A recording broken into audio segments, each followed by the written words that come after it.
In the spring of 1876, a field surgeon named Dr. Harlan Vause was brought by military escort to a tent encampment 12 miles southeast of Cheyenne, Wyoming Territory, and asked to examine a living patient he was not permitted to speak to before entering.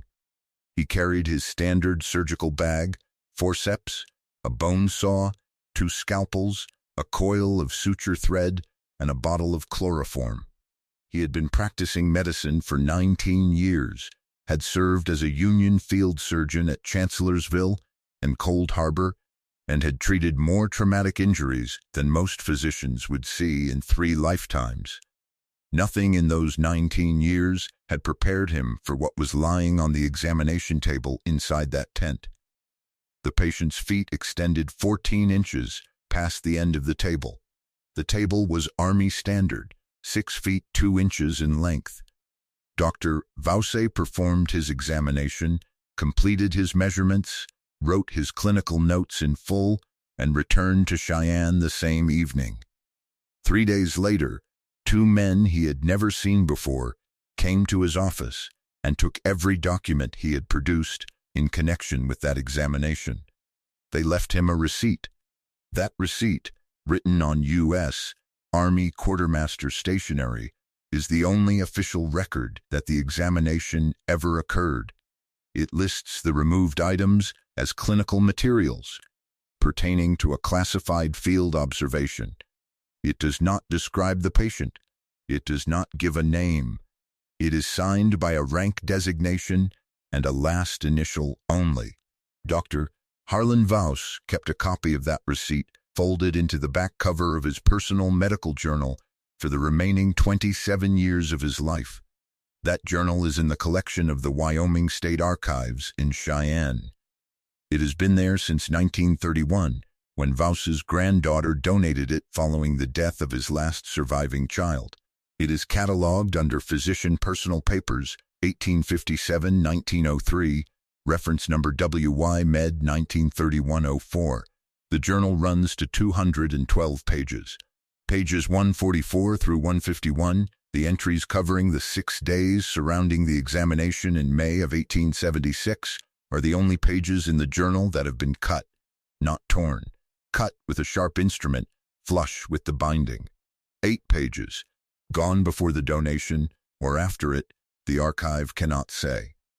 What remains is page 143, which ends mid-sentence, and page 152, which begins mid-sentence, and folded into the back cover exactly where his granddaughter said she found it, the quartermaster receipt. The official record of that encounter is 2 sentences. What the missing 8 pages contained, no one living has read, and that is where this investigation begins. Before we go further, if buried history like this is what you have been searching for, hit subscribe so the next one reaches you when it drops. The algorithm suppresses investigations of this kind unless you tell it otherwise. Now, back to Dr. Harlan Vause, and to what he measured on that table in Wyoming Territory in the spring of 1876. To understand what Dr. Vause was called to examine, we have to go back to a period in American history that the textbooks cover in 3 paragraphs and then move past, the decade between 1865 and 1875, when the systematic expansion of the United States military into the Western Territories produced a series of documented encounters that the War Department classified, archived, and has never publicly addressed. The official account of the post-Civil War Western campaigns is one of territorial consolidation, railroad expansion, and conflict with indigenous nations over land. That account is accurate.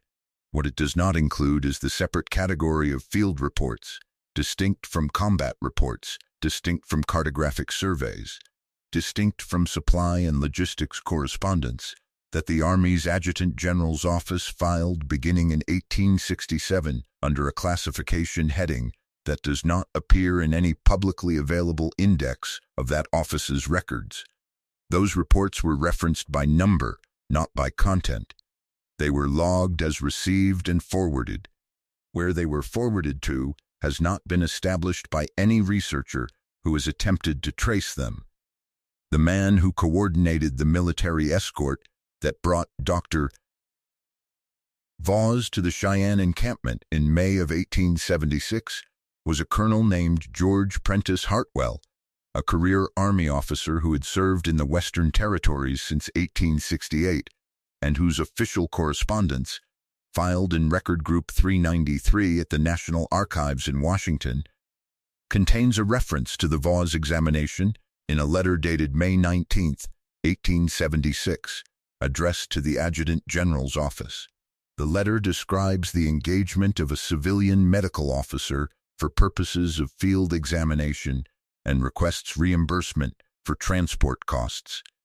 It lists the date, the location, and the name of the physician.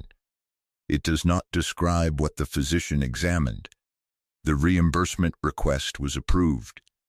The approval is in the file. What is not in the file is any record of what the examination concerned, no follow-up, no clinical summary, no disposition of the subject. The file simply moves on to the next letter, which is a routine supply requisition.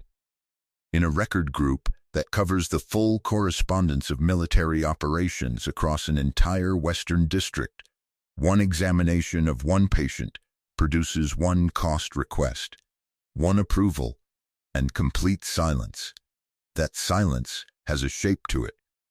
Colonel Hartwell retired from active service in 1881 and died in 1894 in St. Louis. His personal papers were donated to the Missouri Historical Society by his family in 1912. Among those papers, in a folder labeled Personal Correspondence, Miscellaneous, is a letter Hartwell wrote to his brother in June of 1876, 1 month after the examination, in which he says one thing about the Cheyenne encampment that does not appear in any official document. He writes that the subject of Dr. Vaz's examination had been in the Army's custody for 11 days before Vaz arrived, and that the decision to bring in a civilian physician rather than the post surgeon had been made at a level above Hartwell's rank. He writes that he was not told what was being done with the subject after the examination concluded. He writes that he did not ask. And then, in the same paragraph, he writes that the tent required a 12-foot center pole to stand at full height, and that the standard 8-foot poles used for officer quarters would not have been adequate. He says this as a logistical observation. He does not explain why the tent height was relevant to the examination. He did not need to explain it to his brother. His brother, apparently, already understood. Dr. Vaz was not a credulous man. He was a trained anatomist who had studied in Philadelphia under Dr. Joseph Pancoast at Jefferson Medical College, one of the most respected surgical training programs in the United States at that time. He had published 3 papers on wound ballistics in the American Journal of Medical Sciences between 1868 and 1872. He had no history of erratic behavior, no documented psychiatric treatment, no financial or professional scandal in his career. He was the kind of physician other physicians sent their own family members to. When the 2 men came to his office and took his clinical notes, he complied. He did not protest. He did not go to the press. He continued his practice in Cheyenne until 1897, when he moved to Denver for his wife's health, and he died there in 1903. In 27 years of continuing to practice medicine, after that May morning, he told the story of what he had seen exactly once, to one person, under circumstances that make the account both more credible and harder to access than anything in a published record. That person was a physician named Dr. Amos Carlisle Whitmore, who had shared a medical practice with Vaz in Cheyenne from 1879 to 1891 and who was present at Vaz's deathbed in Denver in November of 1903. Whitmore kept his own journal, and that journal is in the collection of the Denver Public Library Western History Collection under the reference number 1927 Phys. 03, donated by his son in 1927. The journal spans 31 years of medical practice. Most of it is what you would expect: patient notes, observations on treatment outcomes, reflections on cases that troubled him. The entry for November 14, 1903, is different from every other entry in the journal. It is 4 pages long in a journal where most entries run to half a page. It is written in a hand that does not have the deliberate quality of Whitmore's normal entries. It is faster, denser, the hand of a man writing against time or against the fading of something he knew he needed to hold on to. It covers the evening of Voss's death and records what Voss told him. Whitmore begins it with the sentence, "Harlan spoke clearly and without evident confusion until the final hour, and I am recording what he said, because I believe a physician's last testimony deserves the same standard of documentation as his first." What Voss described, as Whitmore recorded it, was a male subject of proportions that fell entirely outside the range of any acromegalic or gigantism case Voss had encountered or read about in the medical literature. He had measured the subject's handspan at 22 inches. He had measured forearm length at 31 inches. He had noted bone density, on palpation, as considerably beyond what he had observed in any previous patient, including men of large but ordinary stature. He had noted the orbital structure of the face as differing from standard anatomical proportions in ways he described to Whitmore as not pathological, meaning not the product of disease or deformity, but architectural. His word, architectural, as if the proportions had been designed to those specifications and not deviated from them. Whitmore underlined that word in his entry. He was a precise man. He underlined it because he understood that Voss, a trained anatomist, had chosen it carefully and meant it to carry weight.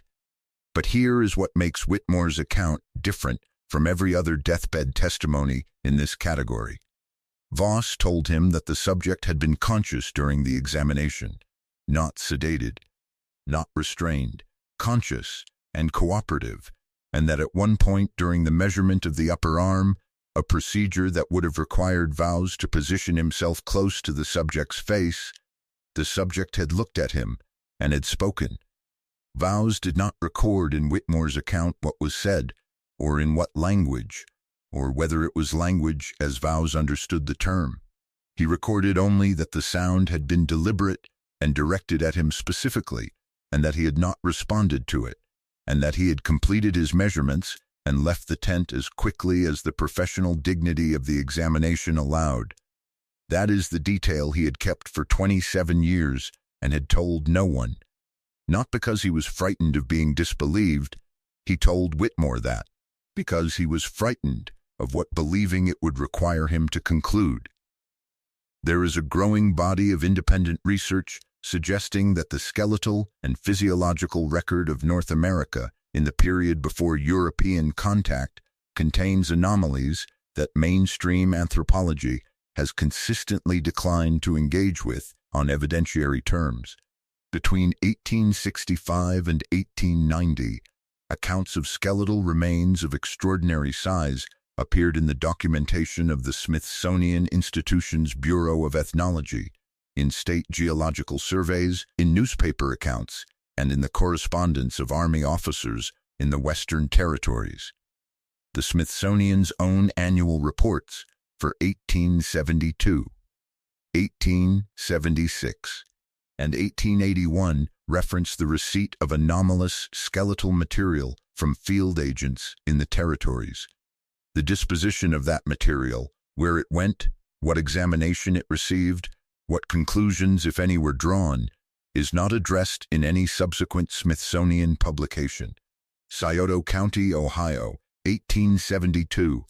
A burial mound excavation directed by the Ohio Archaeological Society produced skeletal remains described in the Society's annual report as measuring in excess of 7 feet in length, with cranial capacity substantially exceeding the modern norm. The report's language is careful and professional. These were not amateur enthusiasts, but credentialed members of a formal academic organization. The remains were shipped to the Smithsonian.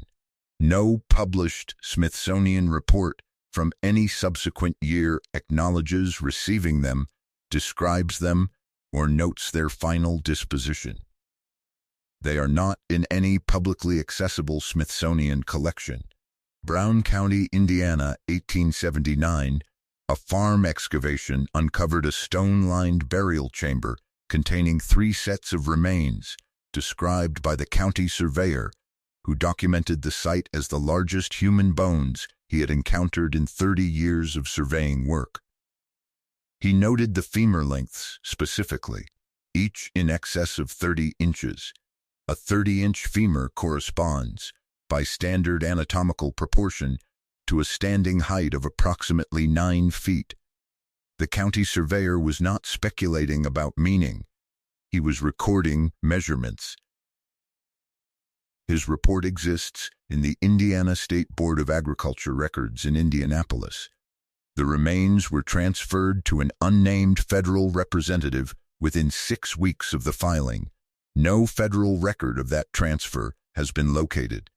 Lompoc Rancho, California, 1833, decades before the Army's Western campaigns, military soldiers digging a pit for a powder magazine struck a stone slab 11 feet down. Below it was a burial of a male subject who, by the measurements recorded in the garrison log, stood 12 feet in height. The garrison commander ordered the burial resealed and the log entry restricted from general circulation. The commander noted in his restriction order, which is attached to the log entry, that the discovery had produced considerable agitation among the garrison's civilian laborers and that further exposure of the site would be detrimental to the maintenance of orderly work. He was not concerned about the scientific significance of what had been found. He was concerned about what it was doing to the men who had seen it. That log is at the Bancroft Library at the University of California, Berkeley. The entry is there. The restriction notation is still on the page. This is not coincidence. This is a pattern. And it predates the Army's classified field reports by 30 years. The Smithsonian Institution has never adequately addressed the discrepancy between the skeletal material its own annual reports document as received from Western field agents in the 1870s and 1880s, and the absence of any such material from its publicly accessible collections. It is never explained why the Bureau of Ethnology's internal correspondence for the period 1867 to 1890 contains references to a separate classification category for field materials of anomalous biological origin that does not appear in any published index of the Bureau's records. It is never explained why Dr. Harlan Vouse's clinical notes, removed by Army representatives on a quartermaster receipt, have no corresponding entry in the Adjutant General's record system for materials received in June of 1876. Why would the United States Army bring a civilian physician 12 miles by military escort to examine a patient and then remove every clinical document he produced within 72 hours? Why would a 12-foot tent pole be a logistical necessity for a standard medical examination? Why would a man of Dr. Vouse's training and temperament keep one observation private for 27 years and release it only in his last hours to a single colleague, not because he feared ridicule, but because he feared what accepting it as real would demand of him? The honest answer is that we do not know with certainty what was on that examination table in Wyoming Territory in May of 1876. What we have is a quartermaster receipt in the Wyoming State Archives, 8 pages cut from a physician's journal, a colonel's letter about a 12-foot tent pole, a deathbed account recorded by a second physician with the precision of a clinical note, and a pattern of skeletal material documented, received, and then made inaccessible that spans 50 years of American institutional record-keeping. That pattern is not a theory. It is an inventory. And the inventory is incomplete by design. Dr. Harlan Vowse died on the evening of November 14, 1903, in a rented house on Sherman Avenue in Denver, Colorado. He was 71 years old. He had practiced medicine for 46 years. He had never published a word about what he had seen in that tent. Dr. Whitmore sat with him until he was gone, then went home and wrote 4 pages in his journal without stopping. He dated them carefully. He signed his name at the bottom of the last page. He knew what he was doing.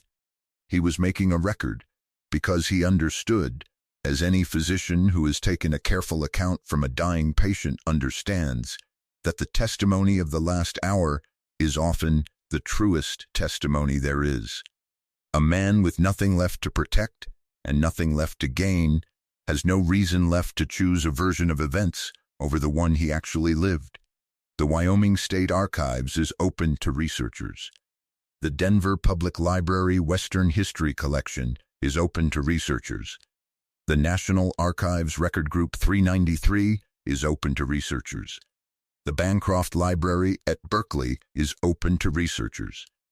Every piece of documentation referenced in this account is in an institution with a public access policy. None of it has been the subject of a published study that engages with what these records, read together, actually describe. If you have made it this far, you already know that the buried record does not disappear when institutions stop talking about it. It sits in an archive waiting for someone to read all of it at the same time. Subscribe and share this with someone who is ready to read it.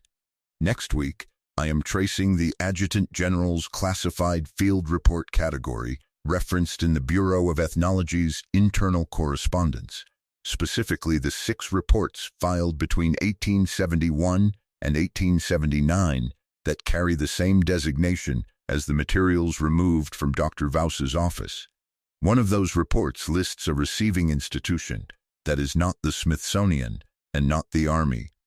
It is a name that most people would not connect to skeletal remains from the American West in 1876. You will recognize it the moment I show it to you.